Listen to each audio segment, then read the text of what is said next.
I'm going to focus on 4 ways. Yeah, my favorite 4 ways to target on Instagram. The weakest one is just choosing interests and demographics. But if you don't have any retargeting and engagement in the past, this is the best starting point. Choosing fitness people for your fitness app, for example. And maybe specifying the gender that your fitness app is focused on. Yeah, let's say for the remote event guide from Piratex, it would be targeting event managers. Yeah, with a certain age demographic in a certain area in the world. So that is interest and demographics. Then engagement. Engagement means people who have already interacted with you, either with all of your posts or with specific posts. I got that question also as well on slido.com on how to retarget people who have engaged with specific posts. And then you have lookalike audiences. As I explained before, those are the audiences that are similar, for example, to the people who have visited your website or bought your product in the past. And then the most advanced one is the pixel-based retargeting. Yep, you can retarget the people who have visited your website, exclude people who have purchased something from you, or just you can retarget the people who put something to their basket but didn't finish the checkout. Yes, so these are the 4 levels of targeting, and the lower levels have a much higher probability to be profitable, but they are smaller. Yeah, so let's check out what you can do here. So let's look at the case study again, the Piratex guidebook. And what did they choose? They choose 77 cities in Germany, people between 30 and 50 years old, male and female, and they should speak German. Yeah. The guide was in English now, so I would definitely add the English language. And I'm not sure that I would actually limit it to those 77 cities, because Facebook is actually pretty good at selecting the people who are in need of this. And if you follow any kind of streaming advice on YouTube, you will see that churches, for example, are now having a huge market for online remote events. And churches are more popular in the small cities than the big cities. So, and then they used interest-based targeting like event managers, event organizers. Makes perfect sense. The audience size is 240,000 people. That in my book is a bit small. It's okay because it's a B2B thing, but I think it could have been cheaper if the audience was a bit broader. So let's first of all think about like what are those targeting options and how can you configure them for your Instagram ads. Again, you have to go to Facebook Business Manager because the audience settings for Facebook and Instagram are completely the same. Yeah, you have the same interest and demographics on both platforms. There are just a different amount of people, yeah, on those platforms, but there is a huge overlap. So where you go to is this burger menu in your Facebook Business Manager, and then you choose audiences, and then you land on this screen. And here you can see already a bunch of my audience that I set up in order to make my life easier when I try to target a new campaign. Then I have already set up some saved audiences here. So what you want to do is press on the create button, and then you can choose the type of targeting you want to do. So let's start with how do we target based on interest and demographics on your Instagram ads. So what you want to do is when you create a new audience, you can say, I want to create a saved audience. And this is where you end up here. Here you can, I've given you an example. Now I've chosen everybody who's living in Cologne plus 25 miles, who are between 18 and 54, all genders who speak German and English. And this is my audience where all the founders and marketers are in. This is my go-to audience when I want to have fresh people in the meetup. Yeah, when I don't want to focus on retargeting and just getting in the people who have already been there, but getting fresh blood into this. And you can see it has a beautiful size of 980,000 people, which is for a broad stroke ad one of my favorite audience sizes, like about 1 million. So, and again, the goal for this would be to sign up people for the meetup. Here again is how you can go to the saved audiences.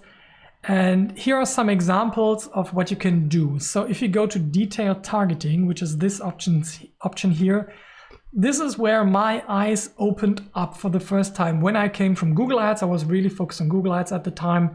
When I saw this on Facebook Ads, the possibility that I can simply target based on demographic markers like education, financial situation, life events, parents, relationships, work status, or interest and behaviors. For example, in the education level, I can make a choice that I only want to show this to students, or I want to show this to people who definitely have a graduate degree or a bachelor degree, which might be a good description of my audience. For example, you use Facebook for recruiting. You can already make decisions on what kind of education levels they should be having, so you're not wasting as much time. Another great targeting option is here the behavior and interest area. For example, in the home and garden section, I can target people who love gardening. That is amazing. Yeah, that is even possible.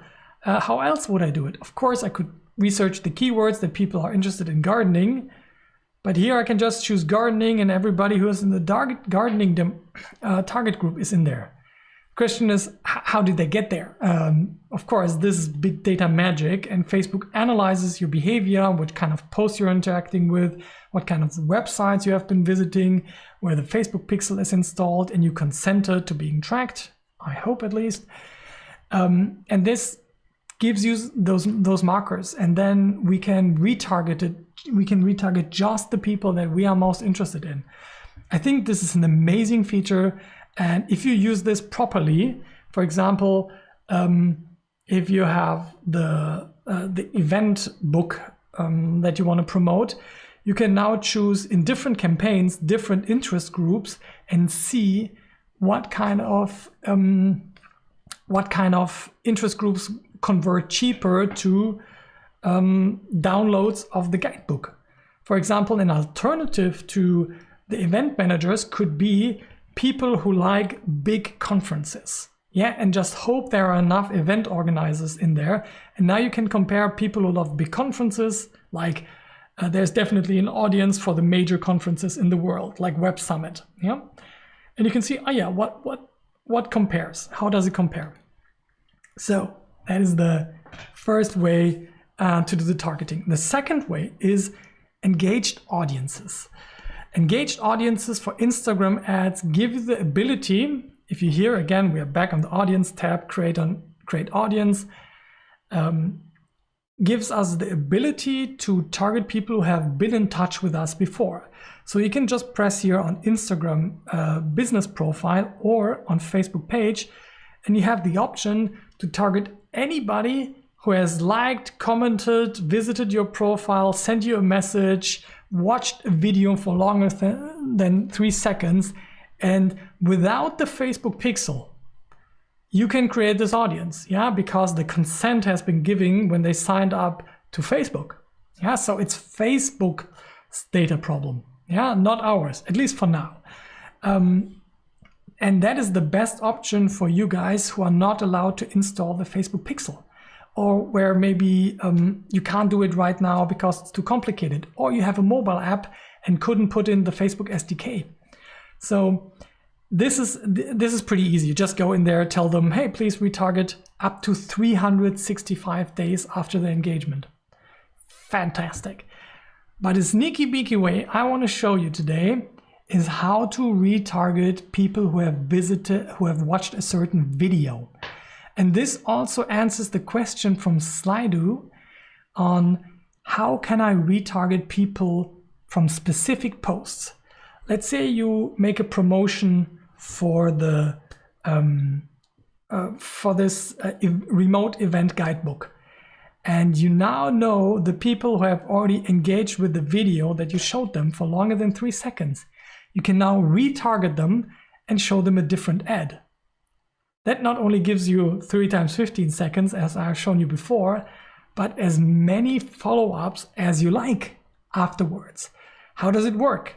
Yeah, as you can see here, I've just clicked here on video, yeah, and then you land in this section where you say, okay, what type of videos do you want to retarget? And I chose people who viewed at least 10 seconds of your video. Why just 10 seconds? This option has worked best for me in the past. Choosing higher percentages didn't make a lot of sense for me. The audience became very small, and again, that made it very expensive. So I just want to retarget people who have shown at least a minimal engagement of 10 seconds. And I do this for 30 days. So I call it Instagram video view for 10 seconds for 30 days. That's the name for my audience. And I save it. I can now use this in any ad set as a retargeting group, either to include it or to exclude it. For example, you can exclude people who have already seen your video for 60 seconds, let's say. Yeah. And you don't want to bother them with the same video again. You can now do this and show them instead the next video that makes sense in the user journey. And we once had a really fun video, fun meetup, which was called something like advanced social ads. And this is where I go pretty deep into this scenario and what the implications are of that. So I hope that is a sneaky beaky way that you like. The next sneaky beaky way, which is pretty popular, is lookalike audiences. Lookalike audiences, as I said, are based on a core audience. And if you create an audience and say, yep, please, I want to have a lookalike audience, you can choose the event, the source that this is based on. And in this case, I chose the event initiate checkout, which is the ticket checkout event. And I can even see that Facebook received the value for those events. And how many people were in there. This is much too small. I would probably in the real world choose an audience that has at least like 200 people in it. Yeah. And then you have to specify the location, but you can put in multiple countries. And then you can create up to 6 lookalike audiences at once. Take a screenshot of this. This is my favorite way to slice and dice my 10% lookalike audiences. A bit more precise on the high quality ones, a bit less precise on the lower quality ones, that they are further away from the core audience. So that's another way. Now let's get to the most advanced one, the pixel-based retargeting. So what is the Facebook pixel? The Facebook pixel is like your Google Analytics code, a piece of JavaScript that you put on your website, and it sends back information to Facebook. And this is why we have to ask for consent, when we want to fire the Facebook pixel. If you want to get an example of how I ask for consent, I can show you. Let's go to pirateskills.com/workshops. I probably already consented, but let's see if it pops up. Of course I consented already. Let's try this again in an incognito browser. And here I ask you to choose wisely. You don't have to be boring with your cookie consent. And if a person only chooses the essential cookies, the Facebook pixel won't load. As you can see here with the Facebook pixel helper, nothing is firing. But if they agree to marketing or press the accept all button, then the Facebook pixel is now loaded. And in this case, it sends back to Facebook the information that a certain person has visited this website, which is called a page view. So that is how those retargeting audiences work. And you can set them up by choosing, after you installed the pixel, to choose your source as website. And then you're being asked, like, what website, what pixel event do you want to use? The page view is usually the everybody on the website. But as you can see, you can choose people who have visited a product page, who have started the checkout, who have bought something, who have submitted a Typeform survey, who have clicked on a workshop landing page call to action button, which is very important for me, for example. Then I know, this is a very engaged person interested in potentially buying something from me. Within the last 30 days, you save it, bam, you got an awesome audience that you can now use in your next campaigns. So that's the way how I try to create like a nice set of targeting audiences, a mixture of lookalikes, saved audiences, those are the ones based on interests, and custom audiences that are based mostly on pixel data. I completely try to stay away from audiences that are created by uploading data from your customers, like emails and telephone numbers. Facebook can do it, but if they did not explicitly consent for it, I would definitely stay away from that kind of targeting. But pixel-based retargeting with consent works really well for now. So that is the little overview I wanted to give you on how better targeting and a better targeting setup can definitely increase the profitability of your Instagram ads. So again, if you want to take a bit more time to look through this, go here to getpirateskills.com/free and download those slides.